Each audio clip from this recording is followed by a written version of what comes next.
Hey everybody, welcome to Lettermen Row. I am Austin Ward, joined by Jeremy Birmingham. It is a uh, interesting version of rapid reaction, not one that I ever thought we would be talking about. But the Big Ten has moved to a conference-only schedule this season, and I say that I never thought we'd talk about it, but it's really been in the works for months. We've done a number of reporting and a lot of work over the last couple of months. This always seemed to be the direction this was headed, but it's still kind of a sobering realization of how precarious this situation is to have college football this year. Um, that part, like even if I expected this would be the outcome and the best way forward for the Big Ten and for Ohio State, it's still kind of a kick in the gut when it actually arrives. Yeah, I mean, it felt inevitable to a degree, but the reality is you still just kind of hold out hope that the Big Ten and the schools and the players and the programs and people around the country would find a way to come together to make sure that this happened because uh, in so many ways, sports is one of the most unifying things in the entire country. And you wanted to believe that it was going to be kind of back to normal. And obviously, right now it's not. We're looking at maybe a late September start now for the Ohio State football season. It could be earlier if they move games around, and that's what Gene Smith was talking about today in the press conference, teleconference he did with media. So there's now flexibility that they can get those games from late November into early September, move things around. But, to me, Austin, it's just the big word that's still just hovering over everything is if. I mean, we just don't have any real knowledge of what the plan is moving forward, how it would be implemented, how they would figure out anything if it was implemented. We're all just kind of, I think, a little shell shocked because, as you said, it felt inevitable, but at the same time, like you just kind of don't want to believe that that's what was going to need to happen. Well, and you said that with the flexibility, the Big Ten is still probably a week or 2 weeks away, maybe, from determining what that schedule is going to look like because there's no definitive plan about take the November games and play them in September, or keep the conference games that you already have and then start in week 3 or 4. Because they have now taken this first step and committed to it, I think that was an admirable thing that the Big Ten did because it would have been very easy for every league to kick the can to the end of the month and pretend like the season was going to start on time, play non-conference games. This had to be a step that was taken so that you can plan from here. And they still don't have a firm idea of how many games that they're going to play. If you just slide up games to the 1st of September or even week 0, because that is now on the table for these teams. That's also why Gene Smith has, he was one of the first most in-depth athletic directors to talk about this today by doing that conference call. They now have that option if they want to play 8, 9, 10 games. They can pick and choose within their league and now get that going. It's much easier for them to operate, but still, all the other moving pieces that are involved in this tell you how challenging it's going to be without even diving into testing protocols. The fact that Ohio State just closed down the Woody Hayes Athletic Center for voluntary workouts on Wednesday. All these things are setbacks, and there's no denying that. You can't. It's becoming much more in jeopardy of whether this is actually going to happen this year, and that's scary. As someone who loves college football and makes his living covering college football, the fact that there is so much uncertainty about this right now is not fun. Yeah, I mean, ultimately, that's the worry is how do you move forward? I mean, let's say there is a Big Ten conference schedule only. You're going to see every other conference follow suit by the end of the week, I'd imagine. The Big Ten, as they were with shutting down spring practices and recruiting and all that stuff, prides itself on being the leaders of college football when it comes to making these sort of proactive decisions. Let's say you have 8 games in the Big Ten, 9 games, 10 games. Then how many do you have in the SEC? They have 16 teams. Are you able to get 12 games in? How does Notre Dame fit into this college football this season? How do BYU and the Big 12?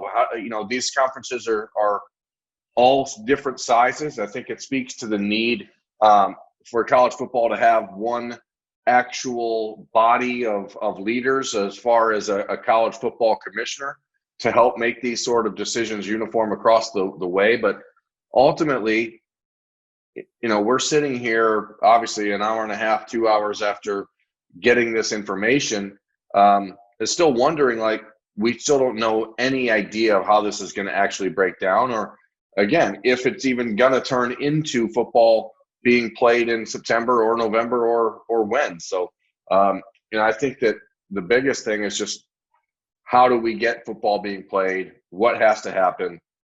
I think it's clear that the primary driver for the Big Ten today was so that they could centralize testing, so they could figure out a way to bring all that stuff into one protocol, which is why Ohio State will cancel games with Miami and Bowling Green. It's not because of the regional thing or the travel. Those teams are closer than Wisconsin or Northwestern or anybody else. So, it sucks for those schools losing $2 million. I mean, Bowling Green's athletic department has already canceled, sports, baseball, a number of other athletics events and teams that have been removed. And now they're going to lose that $2 million windfall, basically, from getting their doors blown off in Ohio Stadium. So it just, the avalanche effect that comes from this decision is going to be something spectacular to watch, and also kind of just awful to see, because we're all going to end up being affected by it. There's no doubt about that. It's difficult to really wrap your mind around it. And part of it is because of the immense importance of it. I mean, this is a seismic change to college football, but it's also really hard to process because there's not, like I said before, a definitive schedule in place. 3 games are off of it. We know that. But to believe that Ohio State is going to play every other game in the Big Ten as it was scheduled before, that's simply not going to happen. When we look, we don't know who the opponents are going to be. They'll come from the league. That helps. But, even within the league, there are challenges. Rutgers, if you're going to that New York and New Jersey area, and they have rules about how long you need to quarantine if you're coming from certain states, there are still just a multitude of issues that have to be worked out here. And part of the reason that this step is, I think, if you want to find some silver lining and reason for optimism, it's that the Big Ten is committed to having a schedule. If they wanted to, at this point in July, they could have canceled the whole thing. There is wording in that release today. They're prepared to do that if positive tests and COVID continues to expand and spread in this country. The Big Ten will walk away. They're, as you talked about them being a leader across college football, they never ever want to be confused as being football first over academics, even if football is extremely important to this league and all of those member institutions. But they're a week away from trying to formalize some sort of schedule, which they will probably do piecemeal, and you'll pick 4 or 5 teams to start the year and build in bye weeks. And then if you have to get somebody who wasn't originally on your schedule to fill in, I mean, this is going to be all made up on the fly because we're in such an unprecedented situation.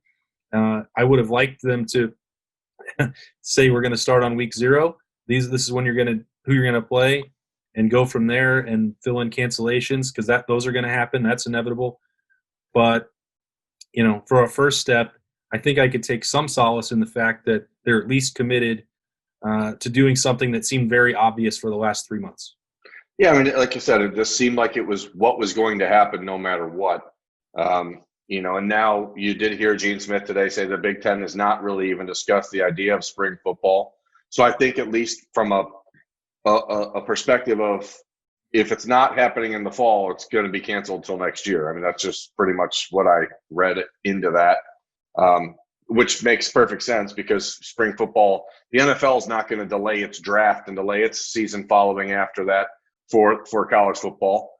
So Justin Fields, players of his caliber, are not going to play in the spring. So it doesn't matter really if you have football then. You can't have these players playing 2 seasons within a 12-month window. There's a lot of, or in that case, within an 8-month window.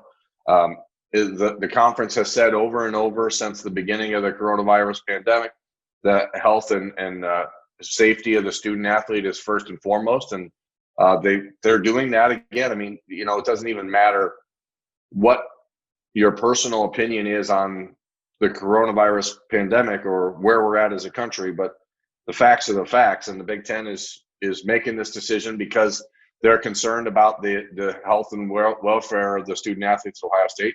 As we said, we've both heard, and Tim May has corroborated as well. Like maybe a total of less than a dozen positive tests inside of the Ohio State athletic department caused a shutdown of all the voluntary workouts. Clemson had 40 football players alone test positive, and they're still going on doing their thing. So Ohio State, the Big Ten, is certainly being proactive. Maybe that frustrates you. If maybe it emboldens you. Maybe it makes you happy to hear. I don't know. It's a personal thing, I guess. But it is where we are, and now we just have to figure out how to piece it together and move forward. Yeah, I think you look at closing the Woody, Big Ten going conference only, and then Gene Smith actually saying it out loud that he had gone from cautious optimism to very concerned about there even being football at all this season. For him to say that out loud and knowing how closely parsed his words would be, that is significant. This is a perilous situation for college football, and if you didn't believe that before, hopefully this is a wake-up call for you now. We all have to do our part to make sure that college football happens. Ohio State's continuing to bang that drum with more videos with players, saying they want a season and that you should wear a mask. And, you mentioned that this has been a divisive issue, but if you want college football, I'm not sure that there's really any choice right now. Today was a big step in backwards, but maybe one that can provide a solution going forward. We'll see a lot of pieces still to be worked through.